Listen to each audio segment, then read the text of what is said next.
খুকা ও রঞ্জু মাহমুদুল হকের কোনো উপন্যাসের চরিত্র। জীবন আমার বোন। সৈয়দ ওয়ালিউল্লাহর লেখা নাটক কোনটি? বহিঃপীর। মীর মোশাররফ হায়সেনের বিষাদ সিন্ধু একটি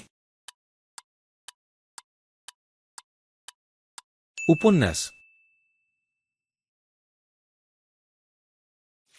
চাঁদের অমাবস্যা উপন্যাসের যুবক শিক্ষকের নাম। আরেফ আলী। মরণ রে তুহু মম শ্যাম সমান পংক্তিটির রচয়িতা রবীন্দ্রনাথ ঠাকুর।